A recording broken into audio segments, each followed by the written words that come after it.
Hello friends, a question has been given showing that a patient with MI is thrombolized.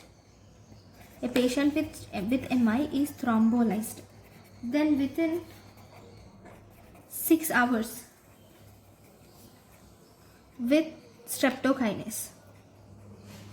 Okay, and then after that the patient has developed chills and platelet count is found to be around 60,000.